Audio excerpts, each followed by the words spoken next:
"I'm going to see my soulmate tonight," she wrote in her diary while dating me. So I packed my bags and left a note. Now her soulmate got her fired and she wants to start over. Hey viewers, before we move on to the video, please make sure to subscribe to the channel and hit the like button if you want to see more stories like this. Thanks. The title is a bit long for a Reddit post, but the sentiment is there. Let's just say I found her diary while grabbing a beer from the fridge, and my entire life turned into a lie in about 3 seconds flat. I had been with Jessica for 5 years. We met in college and spent the last half-decade building our life together, brick by brick. I was a graphic designer, a job I loved, and she was a content creator with big dreams of starting her own business. Our one-bedroom apartment was my sanctuary. I had bought most of the furniture, hung the art, and built the bookshelves myself. Every corner was a memory, a testament to the future I thought we were building. I wasn't a thrilling guy, not by her standards, anyway. I was stable. I worked my job, came home, and cooked dinner. I invested my money and planned our weekends around farmers markets and quiet movie nights. I was loyal, maybe to a fault, but it's what she always said she wanted. "I'm tired of drama," she'd say. "I just want someone who's on my team." I was always on her team. I put in the work. I proofread her business proposals, handled her website design, and gave her my undivided attention. I loved her unconditionally, or so I thought. The last few months had been weird, though. She was always on her phone, distant. She'd snap at me for no reason, then pretend like nothing happened. I'd catch her staring at her screen with this secretive, smug smile, and when I asked what was so funny, she'd just say nothing. You wouldn't get it, in a dismissive tone that made me feel like an outsider in my own home.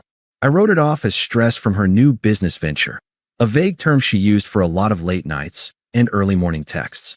I came home early from work one Tuesday.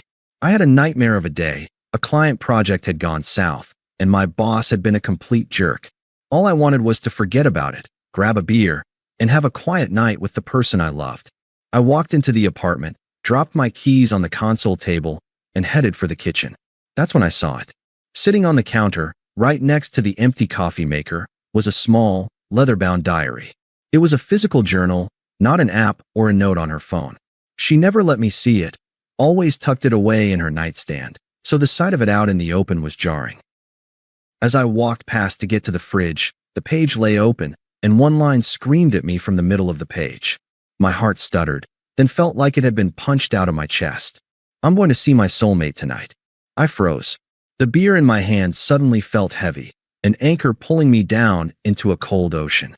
My eyes scanned the rest of the entry, and the words blurred into a single, devastating stream of contempt. "I just can't pretend anymore. Mark is fine. He's predictable, reliable, a good guy, but he's so boring. He's a planner, a safe bet. I need a man who lives in the moment, someone with ambition, someone who understands me. I'm so ready for more." Alex is on another level.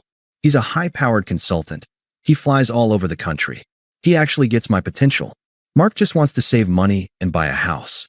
He's so small. Alex is my soulmate. I know it. The words weren't a lie. They were the truth she had been hiding. She didn't see me as a partner. I was a stepping stone, a place to rest her feet until she found a bigger, better platform to jump from.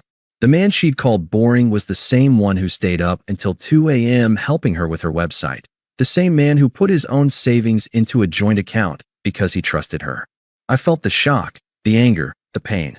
But more than that, I felt a deep, profound sense of calm. The betrayal was so complete, her words so filled with casual cruelty, that there was nothing left to fight for. She had already decided. She had already left. The only thing left to do was to make it real. I put the beer back in the fridge, my hands not shaking at all. I walked to the bedroom, grabbed my small duffel bag, and started to pack a few essentials.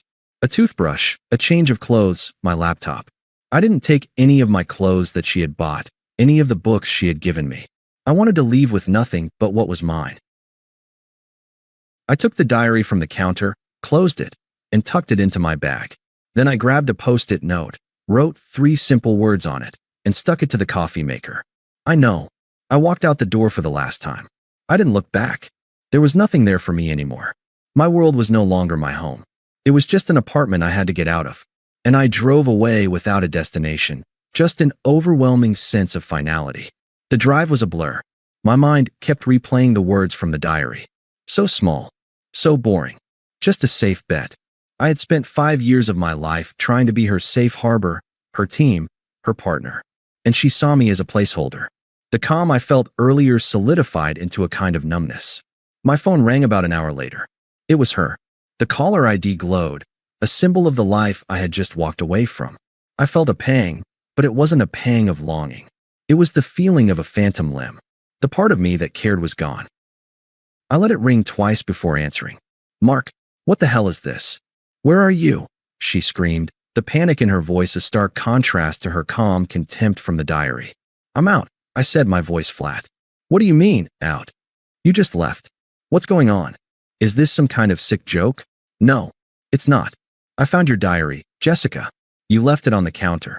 Silence. A long, agonizing pause. I could hear her breathing on the other end, the sound of her frantic mind racing.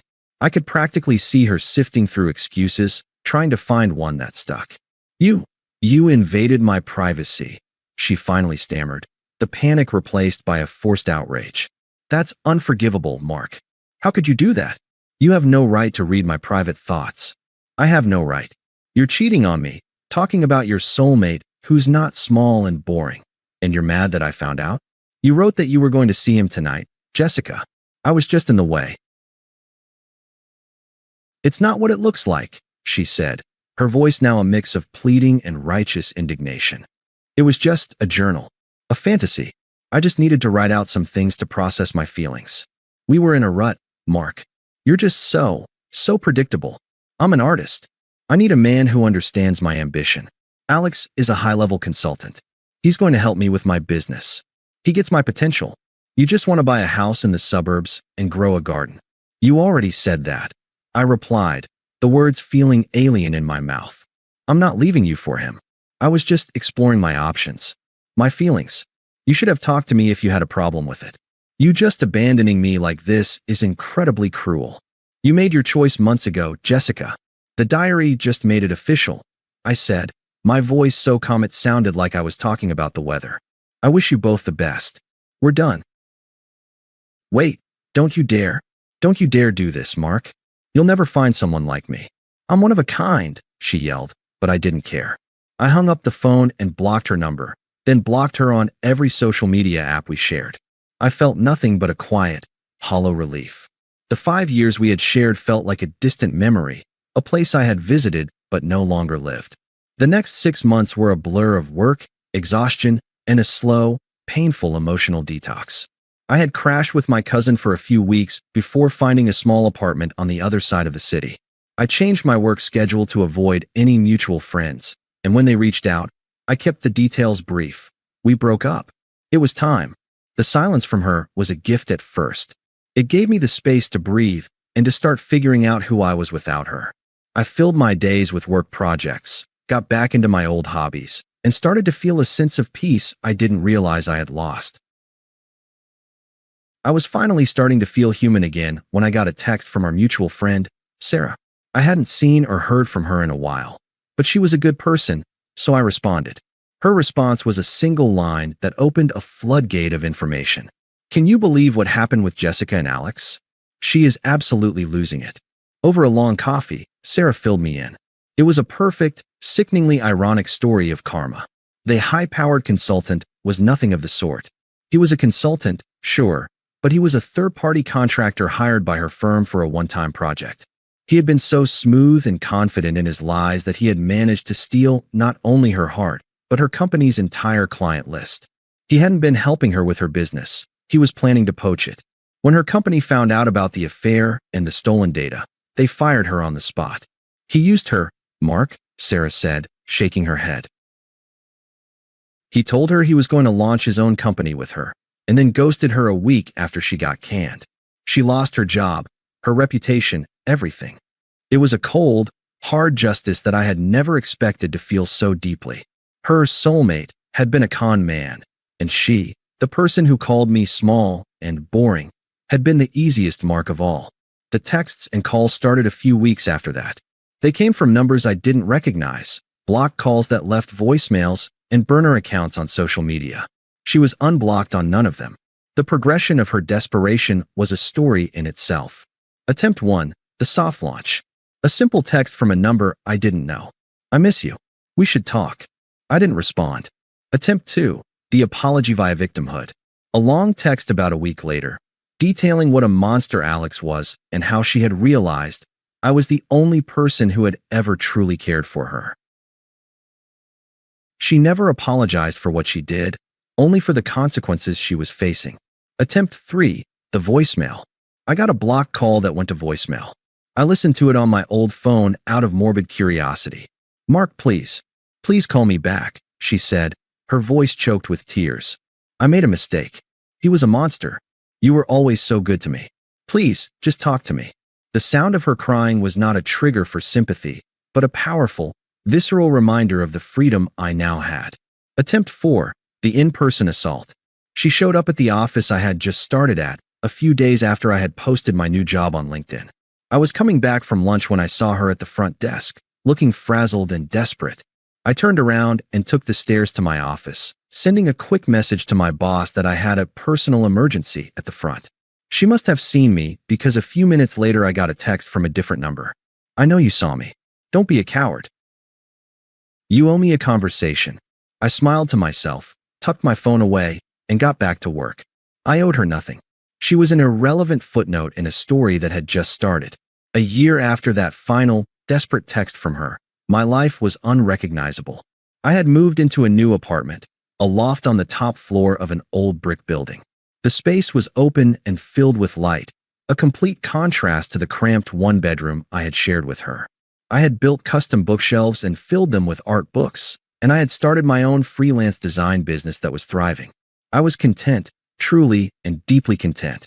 To celebrate the milestone, a year of emotional freedom, a year of building something entirely for myself, I decided to host a small housewarming party. It was just a handful of my closest friends, the ones who had been there for me after the breakup. My cousin was there, along with Sarah, who had become a true confidant. We were all laughing, drinking beer, and enjoying the perfect summer night. I felt a sense of peace that I hadn't realized was possible. Just as I was talking to Sarah, there was a knock on the door. It wasn't the kind of knock you'd expect from a friend. It was timid, almost hesitant. I walked over and opened it, and my entire body went still. Standing on my doorstep was Jessica, but it wasn't the Jessica I remembered. The woman standing before me was a ghost of her former self. Her hair was limp, her clothes were rumpled, and her eyes were tired, puffy, and haunted. She looked at me, and her face crumpled. "Mark," she whispered, her voice barely a breath. I know this is out of the blue. I'm so sorry. I know you don't want to see me, but I need to talk to you." The silence that followed felt like an eternity. My friends behind me went quiet. I could feel their collective confusion and tension. I looked at Jessica, and it was like looking at an old photograph of someone I used to know. The emotional connection, the familiarity, was gone. "I know what you did," she pleaded, stepping forward as if she expected me to embrace her. "I know you read the note I left at your office. You don't know the full story. He was a monster, Mark. He used me. He stole everything from me. I was so stupid, so naive. But it was just a terrible, terrible mistake. I swear, I've realized my mistake." She looked past me, into my apartment, and her eyes widened. She saw the new art on the walls, the beautiful furniture, my friends laughing and drinking. She saw the peaceful, successful life she had said was small and boring. The contrast hit her like a punch. "I'm so sorry, Mark," she sobbed. "I was a fool. I know I screwed up, but I'm ready to come home.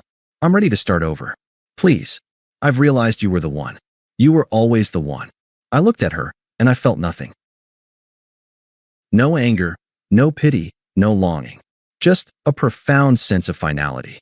"The person you're looking for isn't here, Jessica," I said, my voice calm, almost emotionless. "He doesn't exist anymore. The man who you called small and boring. He died the night he found your diary. You killed him." She flinched as if I had struck her. "What are you talking about? It was just a mistake. I'm still here." "No, you're not," I said, shaking my head.